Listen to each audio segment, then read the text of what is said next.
Hello guys, welcome back to the CCNA routing and switching video series brought to you by ABY Design and Tech. In this video, we are going to have a look at the OSI model, the TCPIP model, on why they are so important for network communication. So to begin with, the OSI model and TCPIP model, all they are just reference models. And they have been designed to describe network communications. So what does that mean? So OSI model, TCPIP model, think of it like this. They're just a agreed upon set of rules, agreed upon set of standards that describe how devices in a network should communicate. That's all they are. They just say, if you are a computer, a printer, a server, a router, a switch, etc., you name it, if you are a device that connects to a computer network, these are the rules that you follow to allow effective communication to take place. And this means that no matter what vendor or what manufacturer your device comes from, the communication has been standardized. Think of it like this. It's the same way as if two human beings, in this case Bob and Brad, wanted to sit down and communicate. For effective communication to take place, they would have to agree upon a language that they're going to use to communicate. Exactly the same thing. The computers, they have already agreed upon, well, it's already been agreed for them, a set of rules and protocols they are going to use to communicate. And like I said before, is that Bob and Brad, they would have to agree upon a set of rules to allow effective communication to take place. They'd have to say, this is a language we're going to speak so that we can talk to each other and exchange information.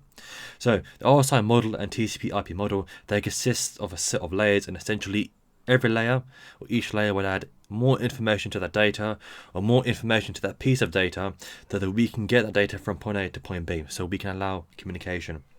And as we move down the layers, we're going to be encapsulation data. So encapsulation is how we build or add more information to this data so we can get it from point A to point B. And then we have decapsulation, which is when we move up the layers. And with decapsulation, we're removing information so that we can see the information that was given to us by the layer above. Again, as we go through the layers, this will make more sense. And each network device will function at a particular layer. Okay, so these are the layers of the OSI model. Switches, access points, wireless LAN controller, hubs, they all operate at the data link layer. So the data link layer is just its main job is to allow for effective communication within the same network. So for devices within the same network. At the network layer, we have routers, firewalls, a layer 3 switch. Essentially, devices at the network layer, they understand IP addresses. Now, a layer 3 switch is a device which understands IP addresses and can route between networks. We'll talk more about that in a later video. Firewall actually operates at the transport layer as well. So at the transport layer, we're talking about things like TCP, UDP, port numbers, etc. Again, I'll get into this a bit later on. So firewall is going to operate at the transport layer. Now, from the application layer to the session layer, we actually have the next generation category of security devices, such as next generation firewall, next generation IDS/IPS. And the reason why these devices are the only devices which operate at the application presentation and session layer, because these devices can actually analyze the application data which is being sent. They can analyze that data and will be able to tell whether there is malicious code embedded into that data. The other devices can't do that because that's not a router's job. That's not a switch's job. Routers and switches, again, they just allow for communication. Firewall, IDS, IPS, they allow for communication, but they also act as security devices to ensure we don't get any malware entering our network. So now, OSI model, TCP/IP model, we know that they're two separate models which allow for communication. Now, what's the difference? Now, the main difference between both of them is that OSI is not a protocol. OSI stands for Open Standards Intercommunication or something. Don't quote me on that. If you want to find out, just have a look online. But essentially, OSI is not a protocol. It's a reference model that says that if computer devices want to communicate, this is what they should consider and this is what they should follow to allow for effective communication to take place. Now, TCP/IP, that was created by the Department of Defense. And TCP/IP, the model is named after the two most popular protocols for effective network communication. We have Transport Control Protocol and Internet Protocol, TCP/IP. Now, in the end, the TCP/IP model won the battle. Because again, it's built from the two main protocols that we use today in computer networks. But to be honest, this is the truth. both models in my mind are effectively the same. You can go into Google and you can list a whole bunch of differences, but instead of learning about the differences between the models, you should actually be learning about how the models work and how they allow for effective communication to take place. Now, OSI model, that's very good for learning because it breaks down communication into more layers than the TCPIP model. So let's see the models in action. So we have OSI model, and the layering starts or is numbered from bottom to top. So in this case, layer 1 is going to be physical, layer 2 data link, layer 3 network, layer 4 transport, layer 5 session, layer 6 presentation, layer 7 application. TCP/IP, we have network interface, we have network, we have transport, and we have application. So layers 7 through 5, application, presentation, and session, they refer to building the actual data. So the application data, or the data the application wants to send, those layers are responsible for that. Hence the reason why in the TCP/IP model, they're just all being combined together into the application layer. It's layers 4 through 1, so transport, network, data link, physical. Those are the layers which are actually involved with actually moving the data. The transport layer, that's going to be adding information to the packet, same as network, same as data link.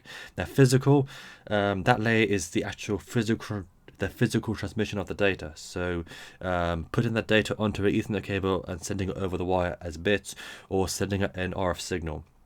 That's what the physical layer is responsible for. Now, as you can see in the TCP/IP model, we have a transport layer, we have a network layer, but the network interface layer, that's a combination of data link and physical.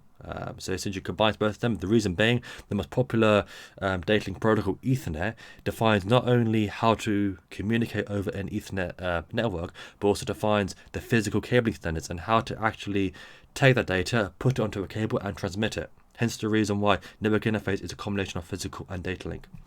So now we've talked a bit about the differences, we've seen what the models look like, we've seen what the different layers are called, we've compared them. Now we're going to dive in and look at each layer of the OSI model, starting from the application layer. So the application layer, it's made up of protocols, and these protocols define a set of rules for how the software applications we use in today's computer networks, how they should interact with the network, how they should communicate over the network. So think of it like this: software developers, you guys don't have to worry about actually defining, as an example, how your web browser is going to communicate with the web server, or how your file transfer application is going to transfer files.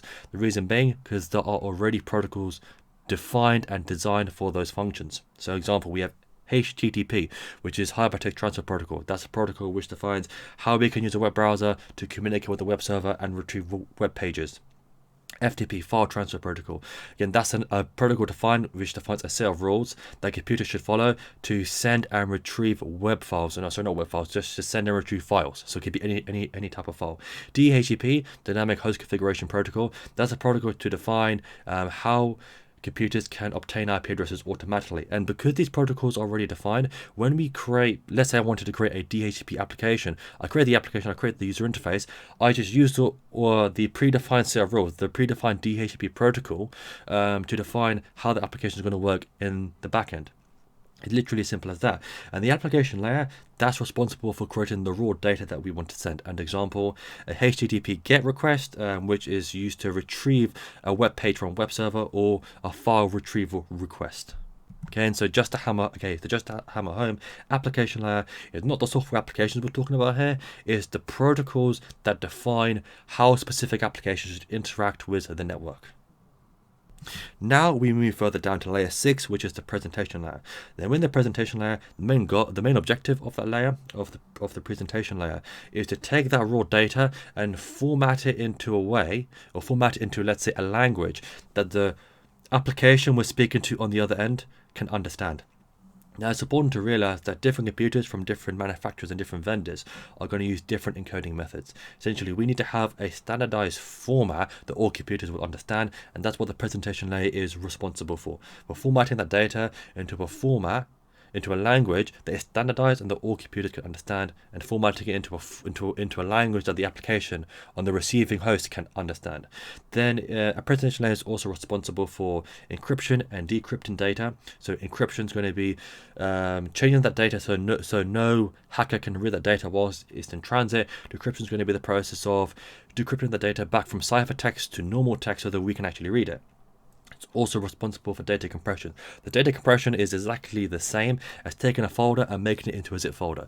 If you, let's say you want to send a folder, it's over 30 megabytes, you can't transfer that file over email, then you can take that folder, put the contents into a zip folder. Zip folder, all it does, it compresses it so that the actual size in terms of storage space, in terms of megabytes and kilobytes, is smaller. That's the exact same thing as data compression at the presentation layer. And also think of it like this: the application layer, it gives or it presents the raw data that we need to send. However, the presentation layer changes that data into a format, into a language that the receiver application will understand. Now, as you can see just from the two layers, that each layer is going to provide a service to the layer above it. So application layer defines the raw data, how we're going to communicate, or how this application can interact with the network and communicate. Presentation, now that we have the raw data, we're going to format it into a way so that the receiving application, the receiving device, can understand. Okay, so now we have the session layer, which is responsible for managing the communication session between the sending application and the receiving application. Okay, and it defines whether those applications on either end can speak in half duplex or full duplex. Half duplex means that only one side can send at a time. Full duplex means that both sides can transmit data at the same time. And it supports synchronization by adding checkpoints into data streams. So synchronization is just a process of both the sending and receiving application understanding how far along they are in the data transfer, in case the session established between those applications breaks down. So as an example, let's say we have computer A, computer B, they're, let's say, transferring files, so there's a FTP session set up between them, etc. The session layer is responsible for handling that session between the applications. And let's say we're transferring 1 gigabyte worth of data, and let's say we're going to put a checkpoint every 200 megabytes. That means that, let's say that we transfer 600 megabytes, we're at our third checkpoint. For some reason, if that session was to, let's say, be brought down and then come back up, the receiving application will know, okay, I received checkpoint 3. That means I must be 600 megabytes through this data transfer. I'm going to tell the sending application that you only have to send the last 400 megabytes because I've already received the first 600. It's responsible for token management, making sure that the applications don't perform a specific function at the same time or call a major function at the same time.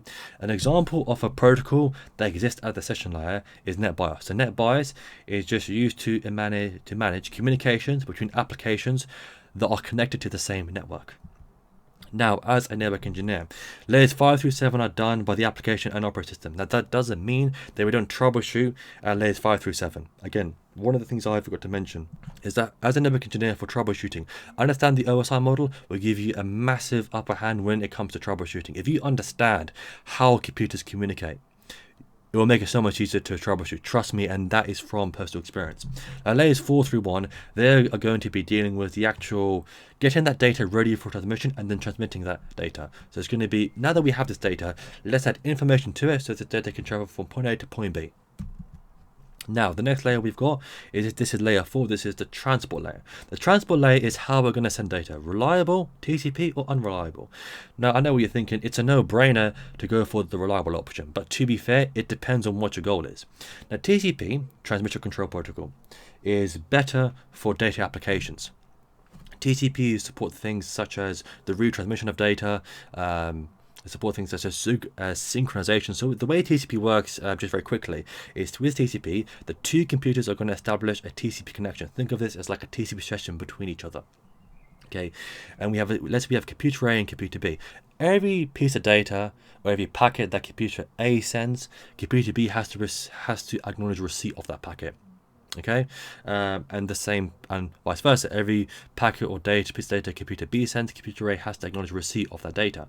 Now, one of the good things about TCP, or one of the features of it, is that TCP, if data is lost in transit, so let's say I need to send a piece of data, that data is going over the network, going over the internet, and then it just gets lost. Let's say it gets dropped or gets corrupted on the way, and for some reason, whichever device drops that, the receiving device, the receiving application, will actually send a message to the sender saying that, hey buddy, I didn't receive, let's say, packet 6 in this 10 packet stream.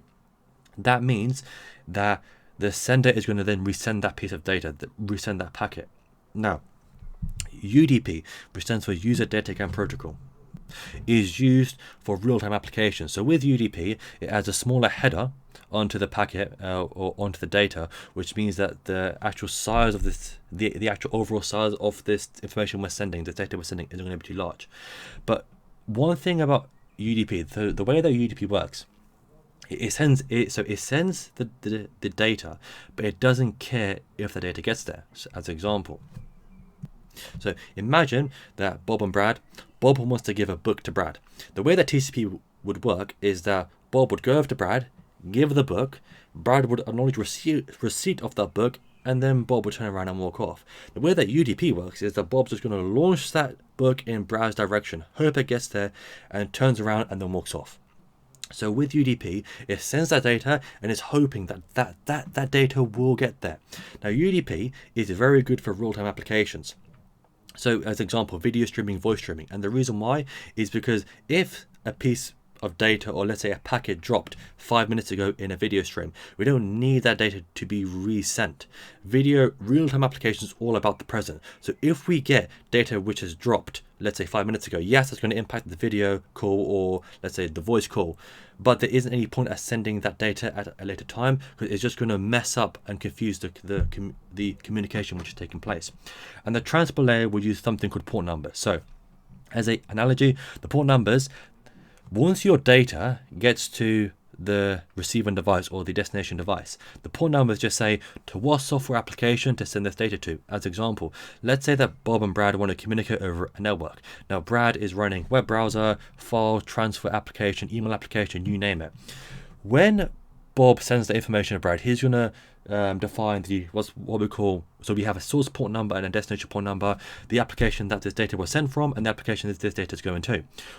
In the destination port number, it's going to list the port number for Brad's file transfer application. That means that once that data arrives at Brad, the computer will know, okay, based on this port number, I know that Brad's, let's say, file transfer application is using this port number. I'm going to send this piece of data to the file transfer application because this piece of data is meant for the application, and he will know what to do with it.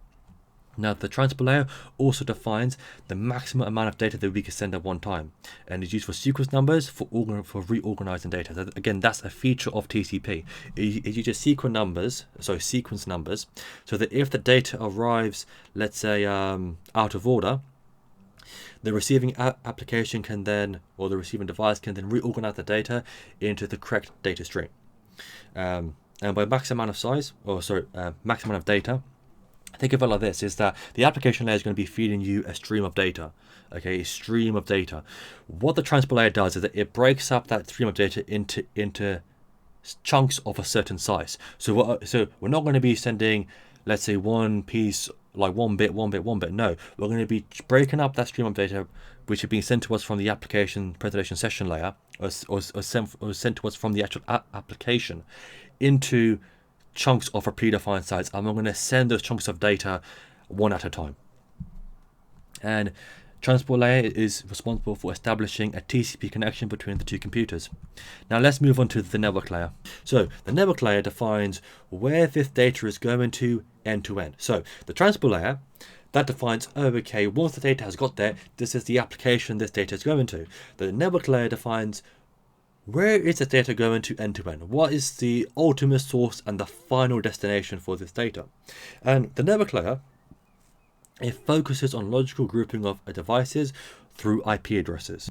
And so the idea is that if we can group devices together, it makes it easier to reach those devices, because then we know, okay, to reach, let's say, Brad, I know I have to go to this network, because that's the network that Brad resides on. And also, when we start to look at the routing table, it'll make much more sense, because the smaller the routing table, the less amount of memory it takes on the router, and the more efficient the router can perform its job. Again, that's going to be more advanced, but it's also good to mention that here now as well. Now, one of the most popular protocols at the network layer is going to be IP version 4. Okay, so IP version 4, it focuses on IP addresses, and an IP address is a logical address. It's logical because it's not permanently bound to the computer. Something like a MAC address, which is defined by Ethernet, that's a physical address because that is bound to the network interface card on your computer, on your laptop, on your server. When that network interface card is manufactured, it's assigned a MAC address. IP address would change depending on what network you connect to. Let's say you have a phone. if you're in your house, your phone's going to be assigned, let's say, a certain IP address. When you go and you bring your phone to, let's say, Starbucks, it's going to be assigned a different IP address. When you go to your workplace, it's going to be assigned a different IP address. So the IP address you're assigned is only significant whilst you're connected to the network. As you move around between different networks, you're going to get a different IP address. As like I said before, examples of protocols of the network layer are IP version 4 and IP version 6. Okay, IP version 6 is the next IP protocol or next layer 3 protocol that we're going to be using in the future. To be fair, we're already using it now. Again, that's a topic for another video, and I'll discuss why there's an IPv4 and IPv6 later on in the series. Now, the network layer also takes care of packet routing. Okay, so packet routing, as routers receive packet, it needs to route that packet to the correct next hop so it gets to its destination device. And routing always uses the shortest path to reach an endpoint. It's similar to how if you were going to drive to a destination, you're going to use the quickest route to get there. Exactly the same thing, is that a router is going to use the shortest path that it believes that it can use to reach that destination network, to reach that destination device. So the main takeaway from this, network layer is responsible for saying where the data is going to end, focusing on logical IP addressing and logical grouping of devices. Again, we logically group devices just so that it makes it easier to reach them, so that we know instead of having to have a route for every single device, we can have a single route to reach a group of devices. Now moving on to layer 2, which is the data link layer. Now the data link layer, think of it like this. Network layer defines where we're going to end. The data link layer defines how we're going to get there. And this would change from each node, so each device's perspective, and it's where think of it like this. Where am I going to send this data to locally so it reaches its device? So this is a very good analogy actually. When you want to access, let's say, Amazon.co.uk or YouTube, your computer obviously needs to reach the server that those websites are hosted on. And obviously, your computer doesn't know how to actually reach that server. It can't reach that server directly. So your computer has to think, okay, I need to reach this server. Who should I send this data to next so it gets to the final destination? And you guys are probably already saying the answer. It's going to be your router. So that's what the data link layer focuses on. It's from each device's perspective in the path from source to destination, where to send that data to next, so it can eventually get to the destination device. One of the most popular protocols at the data link layer is Ethernet, which uses MAC addressing. A MAC address is a physical address because it's assigned to the NIC when the network interface card is created, and it can't be changed. And as you move from one network to another, the MAC address will always stay the same for your device. Now, the data link layer supports features such as framing, flow control, error control, access control, and physical addressing. So physical addressing is going to be MAC addresses. Error control, again, it's just going to be controlling errors. Flow control, controlling the flow of data, etc. And the data link layer is split up into 2 sublayers called MAC, or Media Access Control. This is how it defines rules for how a computer gains access to a network and permission to transmit. And we have LLC, which is link layer control, that handles frame synchronization, flow, and error control. So as you can see, already we can see how the OSI model can define communication. The application layer, how do the applications communicate with each other, presenting the raw data, presentation, formatting it into a standardized language, session, maintaining that session between the 2 software applications, transport. Now that our data has arrived at the final destination device, which application to send this data to so it can be processed, network, who we're going to be communicating with end-to-end, who is the final person that, or the final destination of this data link, how we are going. So now that I know where I'm going to, how do I get there? Which device do I have to send this data to next to ensure that I can send this data on the correct path so that it gets to the correct destination? Lastly, we have physical. Now the physical layer is just responsible for the actual transmission of that data. So putting that data onto the wire and transmitting it as a electrical current or voltage over a Ethernet cable, or sending it as an RF signal by modulating the RF signal to carry data. It's the transmission of zeros and ones. And we could talk about physical connection between devices. We could talk about RF signals connecting to an access point. And the physical layer also defines how the bits are transmitted, full duplex or half duplex. So again, half duplex means that the devices on either end of the cable, only one device can send data at a time. Full duplex means that of the two devices on either end of a cable, both devices can send at the same time, and we can transmit data or bits through changing voltage on the Ethernet cable, by sending light through a fiber cable, or by changing an RF signal through modulation. And again, physical layer is responsible for bit synchronization and also bit control. Now, I know you're thinking, these are a lot. I understand what these layers do. I understand how they each provide a service to the layer above it. So, example, data link provides a service to the network layer provides a service to transport layer, etc. But how do I remember all those layers? But they're the easy mnemonic to use. This is the mnemonic I use, and it's: please do not throw a sausage pizza away. Please, physical. Do, data link. Not, network. Throw, transport. Sausage, session. Pizza, presentation. Await, application. That's the mnemonic I use to memorize the OSI model. It's a very easy way to memorize it, and it starts from layer 1 all the way up to layer 7. So now let's talk about the process of encapsulation quickly. So as we add more information to this data, so let's say that we've already built the data from application to session. Now we're going to move on to the transport layer. Once we've added the transport layer information to our data, that piece of data is now known as a segment. Okay, like I said before, the transport layer, it takes the stream of data. Think of it as like a stream of water, and now you're going to partition that water. The exact same thing that the transport layer, it takes that stream of data, it's going to break up into chunks of data to send, and it sends those chunks. Once we've added network information to that data it is now called a packet. Once we've added data link information, so MAC addressing, Ethernet information to that data, it's now called a frame. This is very important, because depending on what stage you are of encapsulation will depend on what that data is called. Usually these terms are used interchangeably. I frequently refer to data being sent as packets of data or frames if we're talking about layer 2 communication, packet for layer 3. Very rarely use segment, but it's important to understand what a segment is, because you can configure something called a TCP or like MSS, which is like max segment size. This means the maximum of data we can send at one time. So segment is literally just the data with the transport layer information. Packet is the data, transport layer information, and network layer information. And frame is the transport layer, so data, transport layer information, network layer information, and data link layer information. And these are the different terms that we use when we're referring to the information added to the data and at what stage. And that's everything that there is to that. Everything to the OSI model.